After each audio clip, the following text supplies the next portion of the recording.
दोस्तों, हम लाइव हाजिर हैं आज अपने एक स्पेशल गेस्ट के साथ। हमारे स्पेशल गेस्ट हैं हैंडराइटिंग एक्सपर्ट देवांशु, जो हमारे साथ पहले भी कई बार कई मौकों पर जुड़ चुके हैं। और इनका जो अपनी एक साइंस है, इनका एक विज्ञान है, जिसमें ये किसी भी व्यक्ति की हैंडराइटिंग के आधार पर ये बता सकते हैं कि उसकी पर्सनैलिटी कैसी हो सकती है। और इसमें कई बार हमने देखा है कि काफी क्लोज रिव्यूज आ जाते हैं कि किस तरह की पर्सनैलिटी है। सबसे पहले मैं स्वागत करूंगा देवांशु आपका।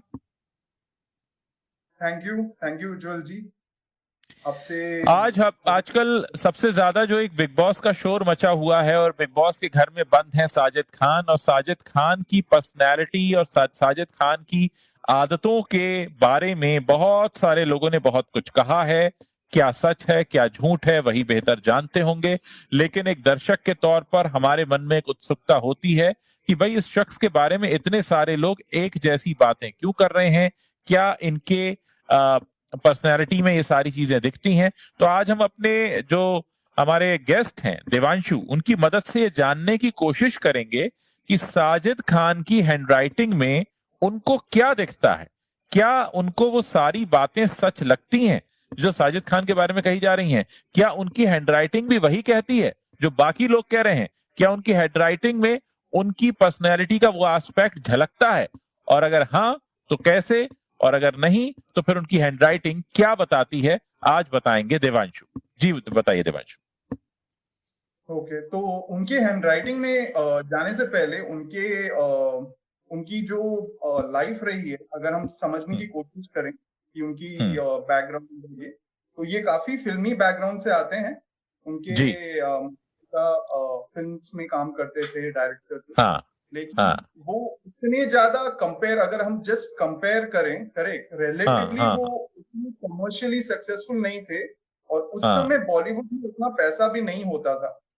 तो काफी यस। सामान्य जीवन उन्होंने बिताया है, हाँ। और हाँ। स्टेट वाइज भी उनकी ज्यादा जान पहचान नहीं थी काफी हाँ। समय तक, क्योंकि वो टीवी में होस्ट थे, करेक्ट, और हाँ। हाँ। बॉलीवुड के हाँ। स्टेज पे आके अवार्ड फंक्शंस और ये सब करते थे।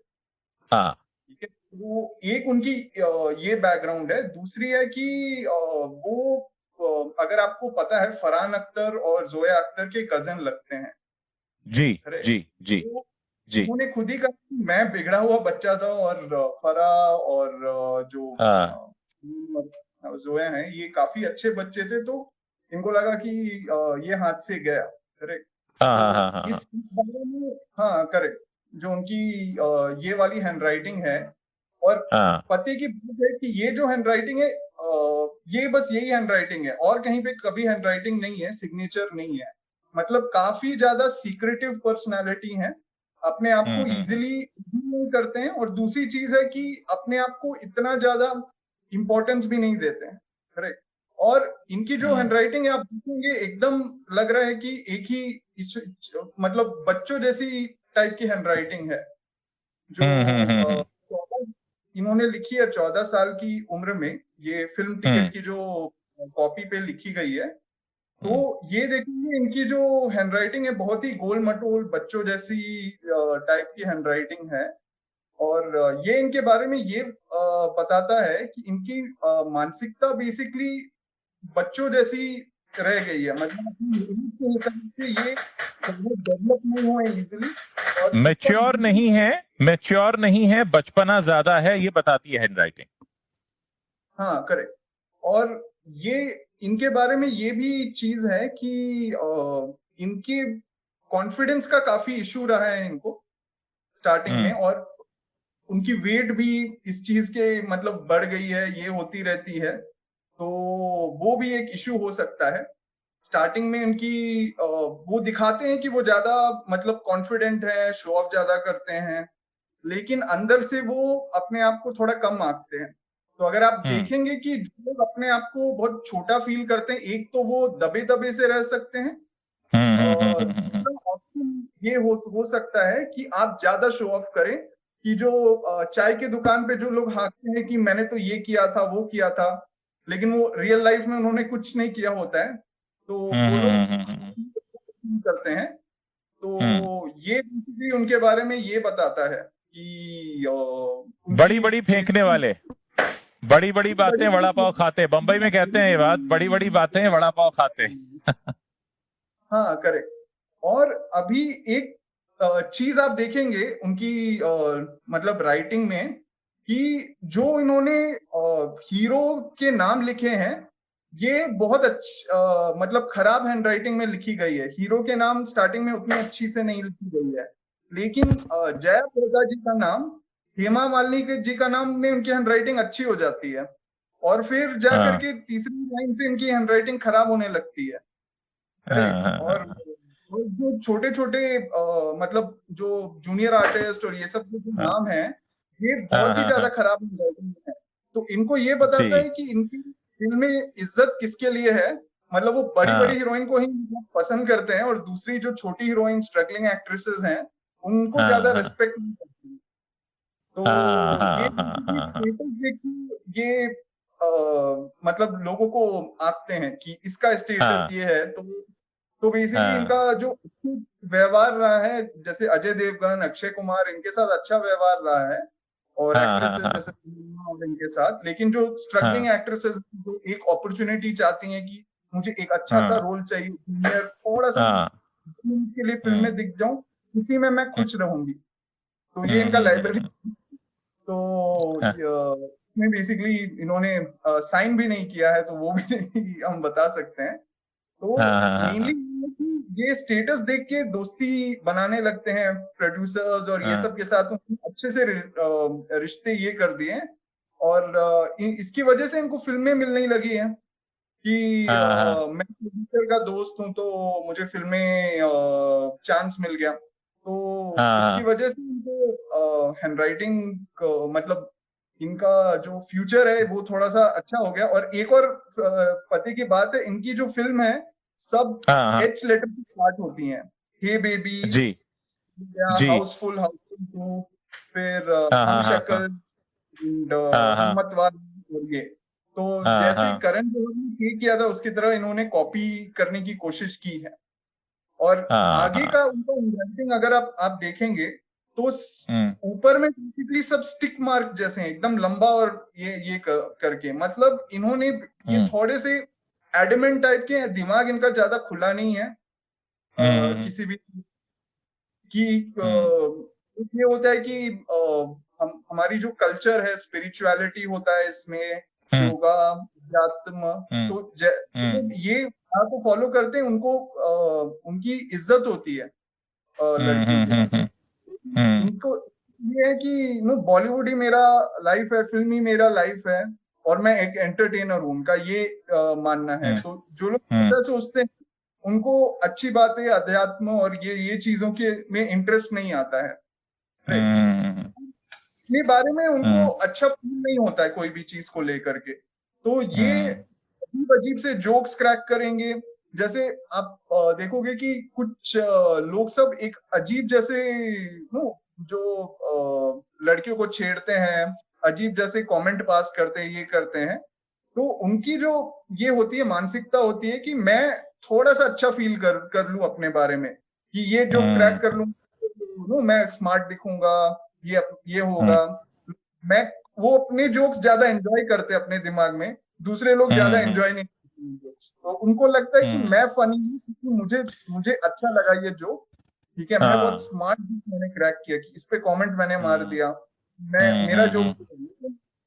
इनको देखना चाहिए कि दूसरे लोगों को क्या मतलब आप फील कराते हो। मेन चीज है कि आप दूसरे की फीलिंग्स आप हर्ट नहीं करने की कोशिश करें। तो इनकी भी फाइट हुई थी आशुतोष गोवारिकर के साथ में। फाइट हुई थी और इन्होंने सॉरी भी नहीं कहा था, अपोलोजाइज भी नहीं कहा था। उनकी बहन ने आके और लड़ाई ये सब की थी स्टेज पे इतने बड़े के साथ।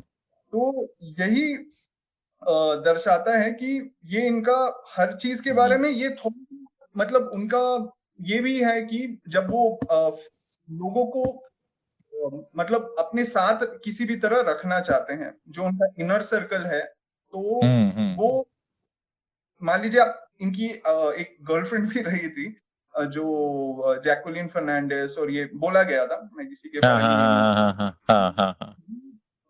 मतलब फिल्म के बीच में जाकर के मतलब इन्होंने वेकेशन ले लिया 7 वीक में, ताकि उनका ब्रेकअप नहीं हो, और वो हो, इन्होंने खुद ही कहा था इंटरव्यू में। तो ये बिल्कुल ऐसा है कि आप अपना काम छोड़ के दूसरों को मनाने के लिए चले जाएंगे ऐसे, और तो वो अच्छी बात नहीं है बेसिकली।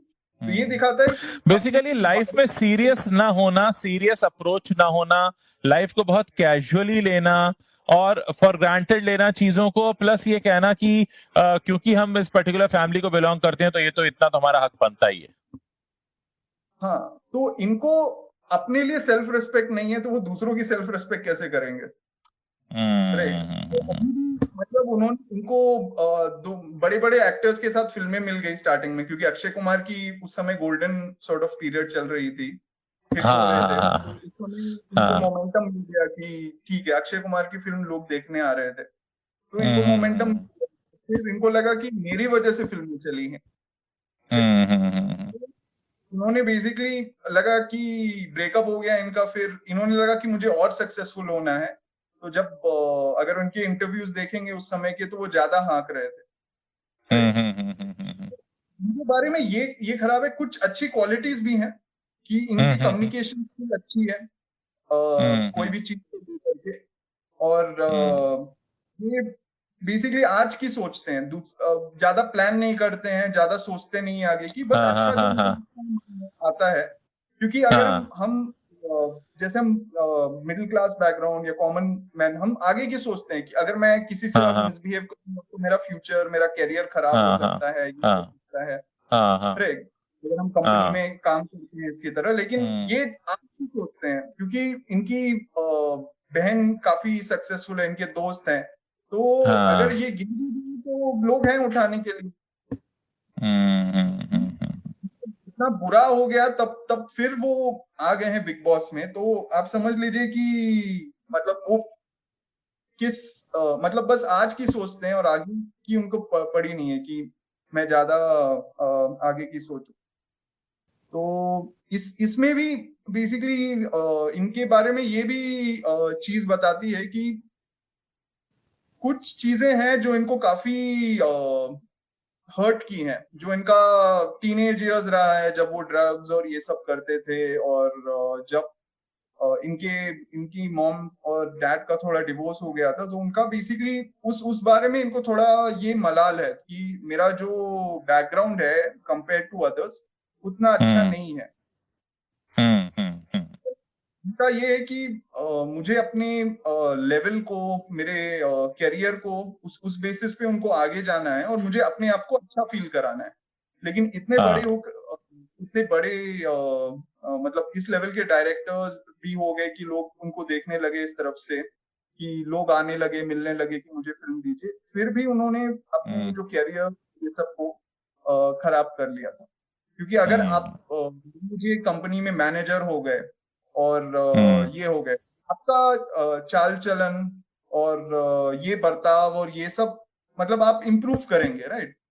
अगर आप बड़े डायरेक्टर भी मतलब आप देखोगे, जैसे आशुतोष गोवारिकर जी हो गए, काफी डायरेक्टर्स हो गए, उनके एक लिहाज होता है चीजों का कि सबको ये करो, तो उनको कोई लिहाज नहीं है। जैसे वो टीनेज ईयर्स में थे, कॉलेज में थे, वैसे ही माइंड लेके वो चल रहे हैं, और इसी वजह से इनके रिलेशनशिप्स भी खराब हो जाती है कुछ समय के बाद, कि हाँ तुम्हारे पास पैसे हैं, तुम डायरेक्टर हो, फिर भी तुम्हें बचपना है, तो कोई भी कमिटमेंट नहीं करेगा कि मतलब मैं कोई भी दूसरा बच्चा नहीं पालना चाहता है, राइट। तो ऐसा ये है कि अपनी रिलेशनशिप्स में एक दूसरी काइंड ऑफ ये देख रहे हैं कि कोई उनका देखभाल रखे, कोई इनका केयर करे, और जो इनके रिलेशनशिप्स में जनरली ये होता है कि दूसरे लोग देखते हैं कि कोई मेरी देखभाल करे, मतलब इमोशनली। तो एक सॉर्ट ऑफ मदरिंग चीज हो गई है कि मैं बच्चा हूं, मेरा देखभाल, मुझे इमोशनल सपोर्ट दो, मुझे अच्छा फील कराओ। तो कोई ये नहीं करता तो वो बहुत ही ज्यादा ये हो जाते हैं उसके अगेंस्ट। तो जिन लोगों ने इनके लिए काम, वो भी मतलब बहुत ही ज्यादा हरास्ड और ये सब फील करते हैं इस बारे में। ये है कि इनको ओके थोड़ा सा ओके अपना मतलब ओपन करना पड़ेगा दिमाग, और कि इसको मुझे अपने आप को बदलना होगा, लेकिन अभी लग रहा है कि 4 साल से बदले में, तो यही है। आगे बदलेंगे भी नहीं, जब अभी तक नहीं बदले हैं तो आगे भी नहीं बदलेंगे। हाँ, तो अच्छा, जो अब मैं जिसकी आपसे कोई सवाल पूछना चाहता हूँ दिव्यांशु। आपने बताया कि जो आपने एनालिसिस किया कि इनका पर्सोना कैसा है, तो इतने सारे लोग जो बातें कह रहे हैं इनके बारे में, क्या आपको वो चीज झलकती है कि जो कुछ हुआ, देखिए दो लोगों के बीच क्या हुआ वो तो दो ही लोग बेहतर जानते हैं, लेकिन हाँ, जितनी सारी बातें कही गई, आपको लगता है इस हैंडराइटिंग को देखकर कि ऐसा व्यक्ति ऐसा हो सकता है? हाँ, अगर आप बोलेंगे कि कौन सी बातें हैं, तो I will be see more. Basically उन्होंने, देखिए अगर एक लाइन में बोलूं तो उन पर यही आरोप बार बार लगे कि अपने साथ काम करने वाली लड़कियों का उन्होंने फायदा उठाने की कोशिश की। हर लड़की ने यही कहा कि कभी उनके प्राइवेट पार्ट को छूने की कोशिश की, नहीं तो अपने प्राइवेट पार्ट को दिखाने की कोशिश की। तो बेसिकली उन्होंने जिसको कहते हैं ना, सारी मर्यादाएं तोड़ते हुए अपने संबंध बनाने की जबरदस्ती कोशिश की। यही ज्यादातर का कहना है, घुमा फिरा के जिस जो भी कहा है सबने। तो क्या आपको लगता है कि इनकी हैंडराइटिंग में ऐसा दिख रहा है? हाँ, तो इनका ये है कि एक जो इनकी पर एलिगेशन लगा गया है कि इनको डायरेक्टली कुछ नहीं चाहिए, एकदम थोड़ा अजीब जैसा इनका व्यवहार है।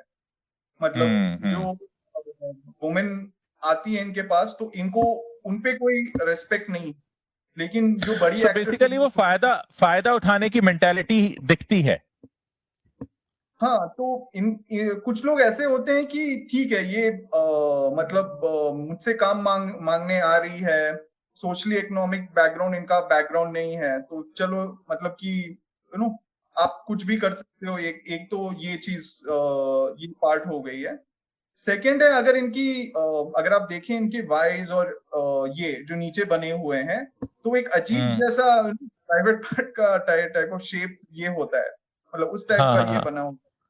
करेक्ट। हाँ हाँ हाँ तो हाँ जो हाँ हाँ ऐसी ऐसी राइटिंग में ऐसे करते हैं, तो उनके हाँ दिमाग हाँ। में बस वही चलता रहता है। आप समझ रहे हैं जो मैं ओके कहने की कोशिश ओके कर रहा हूँ? ओके ओके, मतलब करेक्ट। उनका दिमाग में प्रॉब्लम फिल्ट उनको भरा वही। हुआ है। वो एक ही बात सोचते हैं हर समय कि कोई अगर हाँ, हमारे पास आया है तो हम इसके इसके साथ हम कैसे वो मकसद पूरा कर सकें जो हमारे हर वक्त दिमाग में रहता है।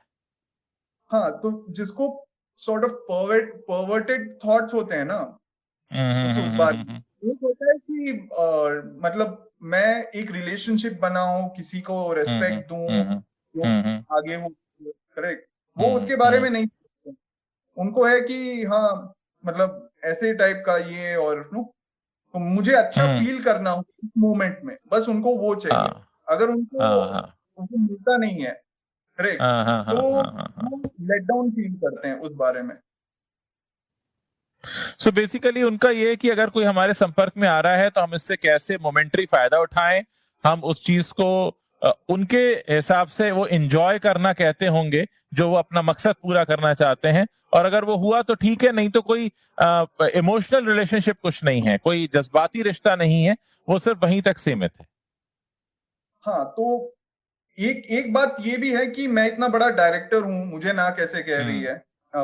इस बात ये भी हम्म। अच्छा हाँ एक्ट्रेस, हाँ ये वो भी हाँ हाँ हो सकता है। ये भी इनका ये है कि इनको तो मिनी मैंने जो कवर किया था, self respect, low self esteem का ये हाँ भी हाँ इशू हाँ होता है कि आप जितने हाँ। भी बड़े लेवल तक पहुंच जाओ, अगर आप अपने बारे में अच्छा फील नहीं करते हो अंदर से, आपको अपने लिए रिस्पेक्ट नहीं है उस, हम्म। तो आप अपने बारे में अच्छा फील नहीं करोगे। कि आपको कुछ लोग हाँ। होते हैं कि उनको गाड़ी हो गई, हम्म। हम्म एक्ट्रेस गर्लफ्रेंड हो गई, हम्म और पैसे हो गए, लोग उनको पूछ रहे हैं, नाम उनका है, पर वो अपने बारे में अच्छा फील नहीं करते। हम्म तो इस बारे में लोग जनरली ये होते हैं कि मैं किसी को अपने काबू में करूं, क्या करूं, इस चीज में ये बारे में रहते हैं। लेकिन सबकी अपनी फ्री विल रहती है, सबकी अपनी सोच होती है। अगर हम्म कोई सक्सेस नहीं है तो उनकी भी डिग्निटी होती है।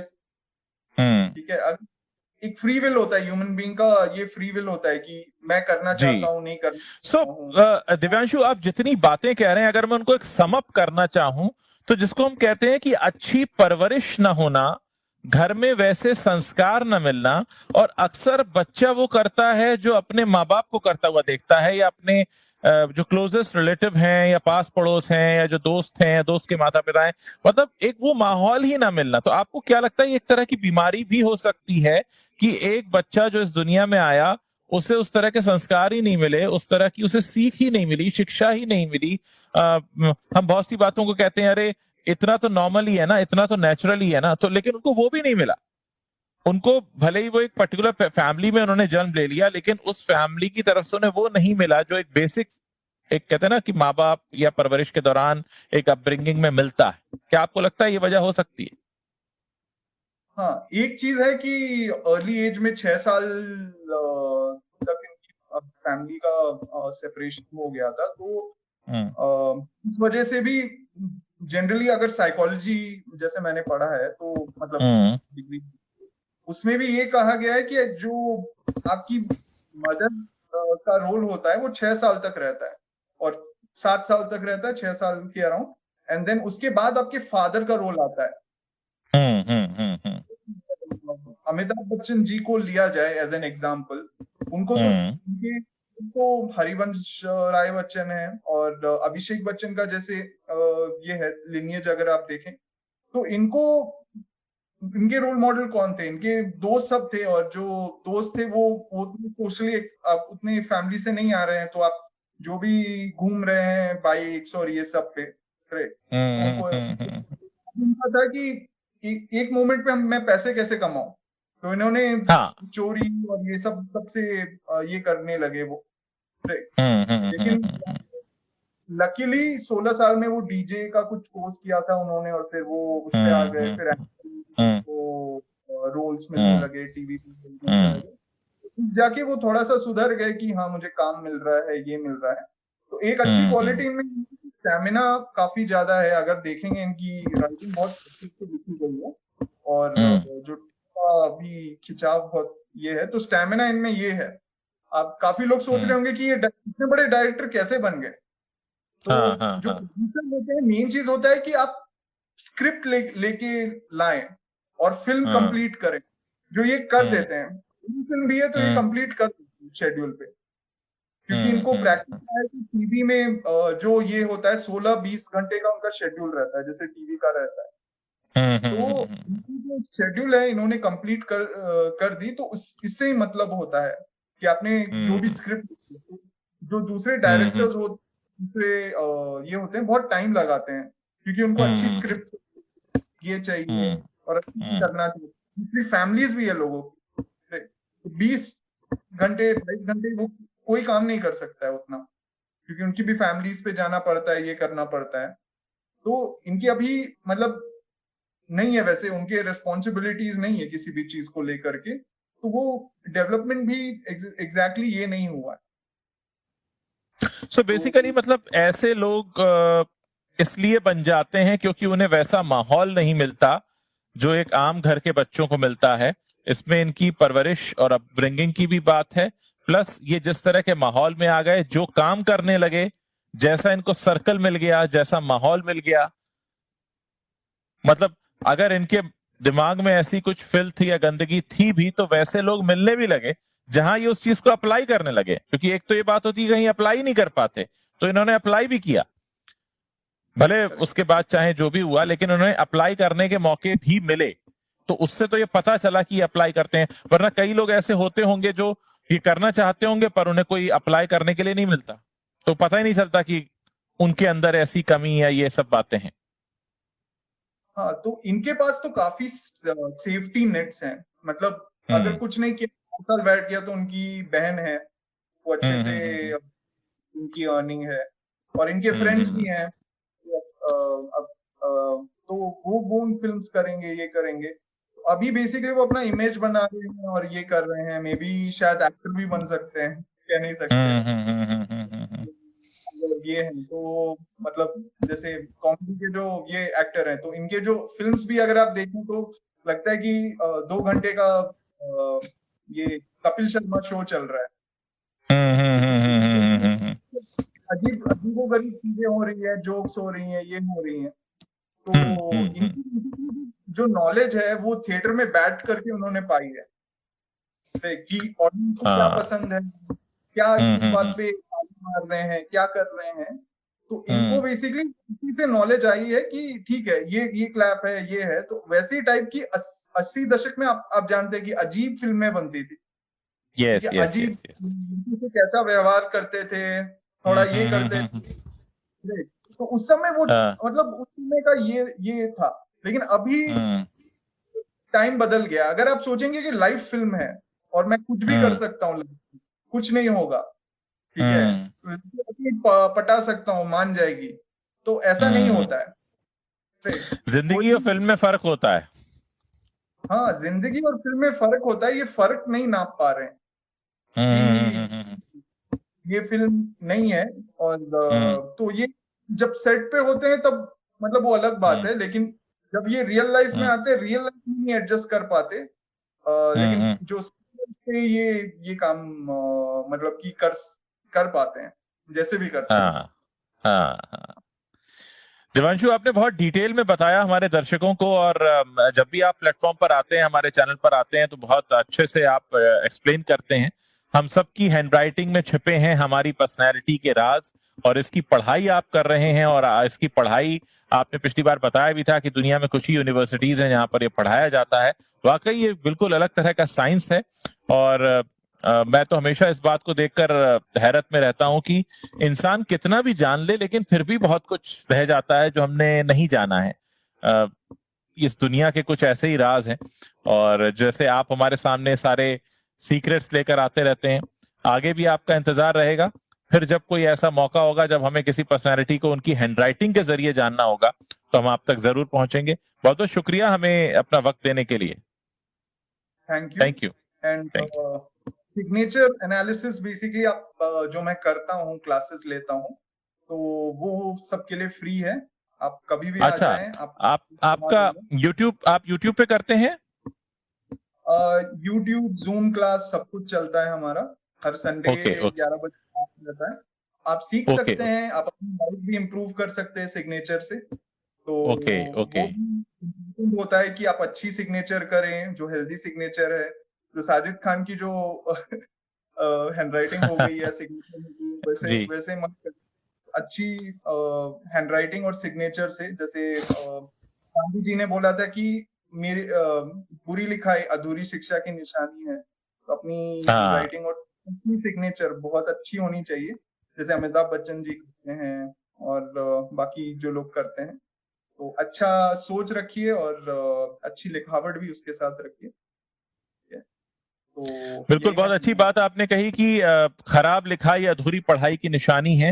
इस बात को ध्यान रखिए, अपनी हैंडराइटिंग को बेहतर बनाइए। देवांशु के साथ आप जुड़ सकते हैं, उनसे सिग्नेचर क्लास ले सकते हैं, वो फ्री क्लास है। और आप में से कुछ लोगों का इंटरेस्ट है कि इसको आप आगे पढ़ाई के लेवल पर पढ़ें, तो देवांशु आपको इसकी जानकारी दे सकते हैं। देवांशु को अगर आप गूगल करेंगे तो बहुत सारी इंफॉर्मेशन आ जाएगी देवांशु के प्लेटफॉर्म से जुड़ी हुई। और देवांशु दुर्लभ मेरा पूरा नाम है, जी DEVANSHU LLABH। तो ये जस्ट मैंने अपना हाँ, लिखा है। तो बहुत बहुत शुक्रिया देवांशु, आप आए और आपने इतना हमारे ऑडियंस को बताया। और मैं देख रहा हूं कि हम पिछले कई बार जुड़ते रहे हैं, और आपने कुछ हर बार कुछ ना कुछ नया बताया है। Thank you so much. Thanks a lot. हाँ, thank you for inviting me. And always मतलब मुझे खुशी होती है कि आपके चैनल पे आकर के ये analysis. Thank you. Thank you.